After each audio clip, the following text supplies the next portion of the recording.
Hi, Alvin Barcelona again for our special M3SY talk here in Cagayan de Oro City. Kanina, napanood nyo yung kwento ko yung pangyayari doon mismo kung saan halos matrap kami ng tubig sa loob ng aming sasakyan. Katunayan, nandiyan dyan sa tapat yung Avanza na kwento ko kanina. Mukhang kinukumpuni ng mekaniko dahil talagang pinasok ng tubig hanggang makina at hanggang bewang namin habang kami ay nasa loob ng sasakyan. Pero alam niyo, ang gusto kong ikwento sa inyo ngayon ay yung himala ng mga liit-liit na bagay na biglang lumalaki sa panahon ng mga dilubyo tulad ng biglaang baha. Alam niyo kasi doon sa kwento ko kahapon kung saan halos malunod kami at matrap ng tubig sa loob ng sasakyan, ay biglang merong apat na mga bata o mga teenagers na biglang tinutulak yung isang pick-up na hahampas sa amin dahil lumulutang na nga, wala na kaming control sa aming mga sasakyan. Mababangga kami at babangga din kami sa pader. At hindi na namin alam kung maiipit kami doon kung tutuloy-tuloy kaming lalamunin ng baha.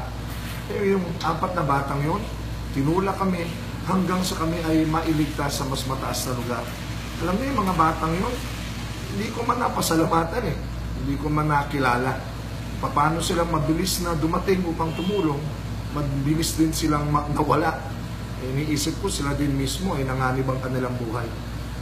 Naghihinala nga ako, mga anghel yun na pinadala ng Diyos sa mga oras na kailangan mo ng mga himala sa buhay mo. At mga liit-liit pang mga pangyayari ay nung kami ay napunta na sa kalye kung saan mas mababa ang tubig, although dumadaloy pa rin yung tubig, at daan-daang mga tao nang nasa kalye, dala-dala ang kanilang mga gamit, at ang mga sasakyan ay standstill na, traffic na, ay nakisilong kami sa isang maliit na tindahan. At doon kami pansamantalang nakakita ng kaligtasan. Alam niyo, yung maliit na tindahan na yun, hindi ko hihintuan yun kahit na paulit-ulit ako dito sa Cagayan de Oro City. It was just an obscure sari-sari store. Pero suddenly, sa mga oras na ganun, biglang mahalaga yung maliit na tindahan na yun. At iniisip ko kung tuloy-tuloy na tataas ang tubig, dahil sila lahat ay may kanya-kanyang kwento nung nagsendong dito at ganun yun, tumaas ang tubig hanggang bubong, yung tindahan na yun ang maaaring liligtas sa amin kung saan aakyat kami marahil sa mga mas matataas na lugar ng maliit na tindahan yun. Kaya mabuti na lang at hindi naman tuloy-tuloy tumaas ang tubig, kaya patuloy pa kaming naglakad habang tinutulak namin papalit-palit yung aming sasakyan. At dito kami napunta sa isang gasolinahan, pinarada namin yung aming sasakyan at pumasok kami dito sa convenience store. Alam mo, again, on a regular day, hindi ko masyadong papasukin itong convenience store dahil actually, tindahan ng mga alak. Pero, kita mo nga naman, no? Dito kami nailigtas muli. Dahil una sa lahat, alam nyo, ang kailangan sa mga panahon na gano'n ay yung iyong cellphone. May charge. 10% na lang yung battery ko. Napakahalagang patuloy ang komunikasyon ko sa mga tao. Dito ako nakicharge. At alam nyo, brown out kahapon ang halos buong Cagayan de Oro City. Pero itong convenience store na ito, may generator. Kaya very generous silang sinabi, sige makicharge kayo. Kaya habang kami ay basang-basa at wala nang mga charge yung aming mga telepono, dito muli nagkaroon ng buhay yung aming mga telepono upang makatulong na mabuhay kami dahil tuloy-tuloy na ang pagtawag namin ng tulong. Pero ang totoo nun, lahat ng tinatawagan naming tulong ay hindi din kami maabot dahil sila din ay may kanya-kanyang mga problema. Stranded, nabaha, o hindi makarating dito dahil talagang huminto ang Cagayan de Oro City kagabi. At muli, isa na namang himala, ang kapatid kong si James ay kasama ko through all this, ay may nakitang pulis na rumiresponde. Kinausap niya at sinabi niya sa pulis, mayroong VIP akong kasama, tulungan ninyo. Aba, kita mo nga naman, yung mga pulis rumisponde sa amin, 6 sila na isinakay kami sa kanilang mobile patrol, ang aming mga basang mga gamit, at sa kakapalan ng traffic at mga naglalakad na tao, ay hinanap niya kami ng tuyong lugar. Medyo nakonsensya nga ako dahil kami nailigtas, samantala ibang mga tao ay basa. Pero, ang patuloy akong tumatawag kung sinong pwede namin isakay. At finally, na ilayo kami sa syudad kung saan nakakita kami ng isang matutuluyan para sa gabi. No? At ito ang huling nais kong sabihin sa inyo. Alam nyo, yung mga matter of life and death na hindi mo alam kung anong susunod ang mangyayari sa buhay mo. Pipiliin mo kung sinong te-text mo at tatawagan mo. Lalo na kung 10% na lang ang baterya ng iyong cellphone. Pero alam nyo, nagkataon o himala, may tumatawag sa akin.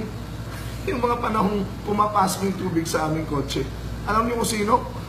Si Brother Bo Sanchez. Para lang ako batiin. Hindi naman niya alam yung nangyayari dito sa Cagayan de Oro at pumutok na lang bigla yung pangyayari. Para lang sabihin condolence, no? Dahil ang totoo no, nandito ako para makiramay at makidalamhati sa namatay kong lola. Papunta kami sa Medina, about 2 hours away pa mula dito sa Cagayan de Oro. Na-trap nga lang kami dito ng baha. Tumatawag si Bo para sabihin, brother, condolence.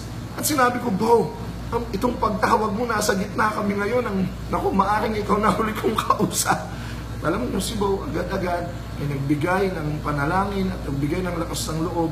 Ako na may madinig ko lang si Bo, feeling ko kinakausap na ako ng Diyos at sinasabing, huwag kang mag-alala, anak, sa lahat ng ito, iniligtas kita, itatawid kita sa baha, and tomorrow you live to tell another story of my love and my miracles for you.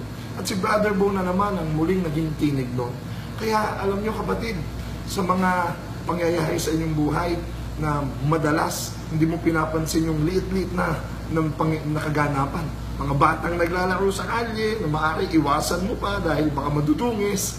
Mga tindahan sa paligid na hindi mo pupuntahan, o mga convenience store na maliit, no? O kaya mga tawag na baka pala yun ang magbibigay sa ng pag-asa. Kapatid, na-realize ko, no? God truly speaks in small things, telling you that He is always there for you. At ang totoo nun, yung huli kong tinawagan kaagad kagabi, nung konti na lang yung baterya, ay yung pamilya ko, para sabihin sa kanilang ligtas ako. Nung una, ayaw ko silang tawagan dahil baka lang sila mag-alala habang kami ay hindi pa namin alam ang mangyayari at gagawin. Pero bandang uli, mukhang ligtas na kami, ay naku, sinabihan ko agad na I love you, ang aking mga anak at ang aking asawa. Bandang huli, hahanapin mo pa rin ang mga mahal mo sa buhay at tatawag ka sa Diyos. Kaya kapatid, nawa, huwag niyong antayin, danasin ang ganitong karanasan upang malaman mong kahalagahan ng mga bagay-bagay sa iyong buhay.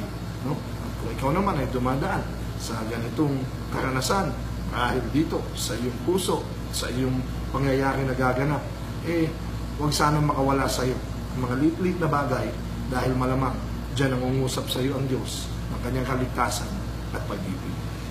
Ako muli si Alvin Barcelona, nagsasabi sa inyong kahit ano pa ang mangyari, mayroon pa rin magandang mangyayari sa iyo. God bless you.